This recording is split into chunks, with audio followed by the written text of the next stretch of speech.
योग में ग्रेविटी के नियम से 100 से ज़्यादा बीमारियों को ठीक किया जा सकता है, लेकिन मैं यहाँ पर आपको 6 से 7 बीमारियों पर फोकस करने के लिए कहूँगा।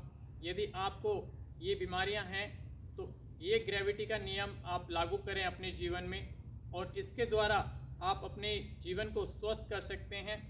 पहला, यदि आपको घुटनों में दर्द है, दूसरा कमर में दर्द है, तीसरा पेट का मोटापा बढ़ा हुआ है, चौथा स्ट्रेस है, डिप्रेशन है, एंग्जाइटी है, नींद नहीं आती है, हार्ट की प्रॉब्लम है या बीपी हाई रहता है।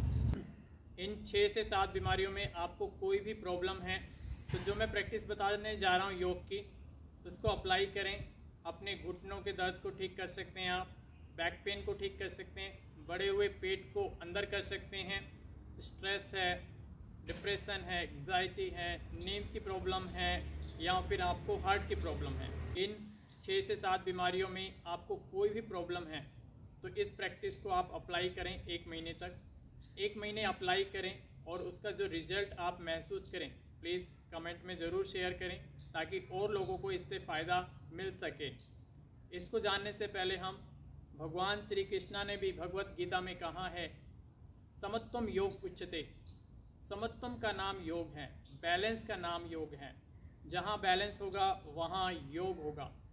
हम यदि पीछे झुकते हैं तो हमें आगे भी झुकना होता है। यदि हम राइट साइड स्ट्रेच करते हैं तो लेफ़्ट साइड भी बैलेंस करने के लिए स्ट्रेच करना होता है। तो जब तक बैलेंस नहीं करेंगे हम अपनी आसनों के द्वारा, तो बॉडी का स्ट्रक्चर सही नहीं रह सकता है, हमारी बॉडी का अलाइनमेंट सही नहीं रह सकता है। हमारी बॉडी और माइंड का बैलेंस होना बहुत ज़रूरी है। जब हमारे बॉडी माइंड बैलेंस होगी तभी हम अच्छी तरीके से स्वस्थ रह सकते हैं। तो इसके लिए ज़रूरी है इस नियम को जानना। ग्रेविटी का नियम बहुत ही साइंटिफिक तरीके से मैं आपको बताने जा रहा हूँ। जब हमने कोई बॉल फेंकी तो वो नीचे आती है क्योंकि ग्रेविटी है, ग्रेविटी का नियम वहाँ लागू हो रहा है। तो इसी प्रकार हम सब डेली सीधा चल रहे हैं, सीधा पढ़ते हैं, इसी को थोड़ा सा अपोजिट करना शुरू कर दीजिए। आइए अब हम जानते हैं ग्रेविटी के नियम से कैसे योग में हम इन बीमारियों को ठीक कर सकते हैं। कोई बॉल हमने ऊपर फेंकी तो ग्रेविटी के नियम से वो नीचे आएगी।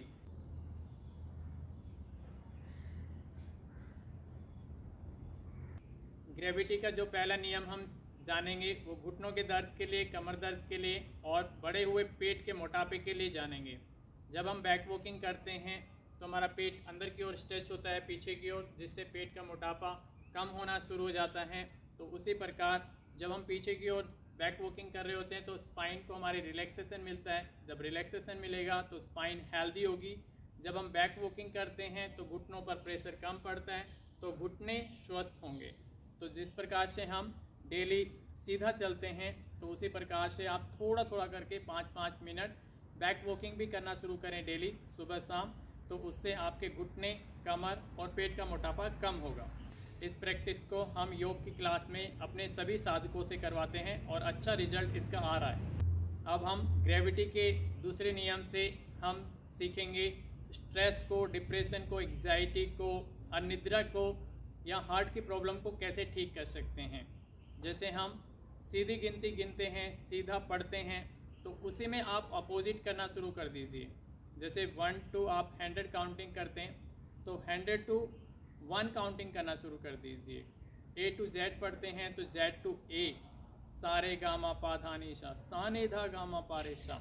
तो इस प्रकार जब हम अपोजिट करते हैं तो हमारा माइंड बैलेंस होता है।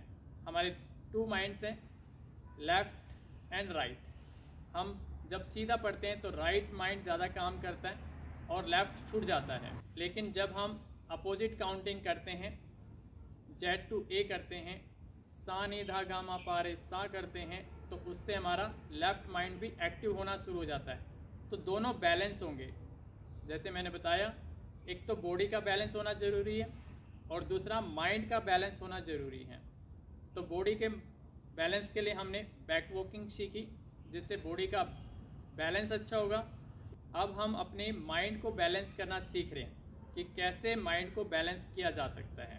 तो अपोजिट काउंटिंग करने से Z to A और सा नि धा गा मा पा रे सा करने से हमारा माइंड बैलेंस होगा। इस अभ्यास को हम मेडिटेशन और योग निद्रा के समय कराते हैं। इसको लेटकर या बैठकर किया जा सकता है। जब हम आंखें बंद करते हैं, आंखें बंद करके स्टार्टिंग में आप 10 to 1 काउंटिंग करें।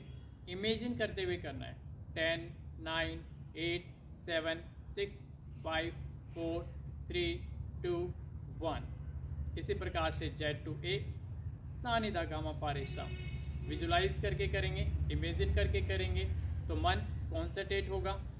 जब हमारे मन में ज़्यादा विचार आते हैं उसी से स्ट्रेस आता है, डिप्रेशन होता है, एग्जाइटी होता है, नींद नहीं आती है और हार्ट की प्रॉब्लम भी उसी से होती है। अब हमें इन सारी प्रॉब्लम्स को ठीक करना है तो मन के विचारों को कम करना होगा। मन के विचार इस प्रैक्टिस से कम होना शुरू हो जाते हैं। इस प्रैक्टिस को आप मेरे साथ अभी कर सकते हैं। आंखें बंद करें और आंखें बंद करके मेरे साथ बोलें सा नि धा पा मा गा रे सा। आपने अभी रियलाइज़ किया होगा कि आपके मन के विचार कुछ समय के लिए बिल्कुल शांत हो जाते हैं। जब हम अपोजिट काउंटिंग करते हैं, Z to A करते हैं और सा नि धा गा मा पा रे सा करते हैं तो उससे माइंड बिल्कुल फोकस हो जाता है एक स्थान पर, एक जगह पर, और विचारों को टाइम नहीं मिलता है आने का। तो इससे आपके विचार कम होते चले जाएंगे, माइंड का बैलेंस होगा और आपका स्ट्रेस, डिप्रेशन, एग्जाइटी, अनिद्रा की जो प्रॉब्लम है, हार्ट की जो प्रॉब्लम है वो ऑटोमेटिक आपकी ठीक हो जाएगी। मैंने आपको साइंटिफिक तरीके से बताया कैसे आपकी बॉडी को और माइंड को बैलेंस किया जा सकता है और इन सारी बीमारियों को आप ठीक कर सकते हैं इन 2 प्रैक्टिसेस को करके।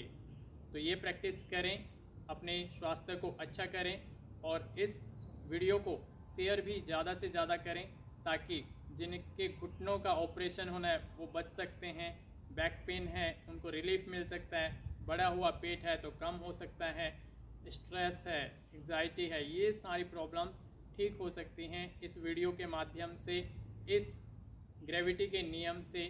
और ये बहुत ही अद्भुत है। इसको बस ट्राई करें और कमेंट बॉक्स में ज़रूर बताएं मुझे जो आपको रिजल्ट मिले अपनी लाइफ में। सभी को जय श्री कृष्णा, हरे कृष्णा।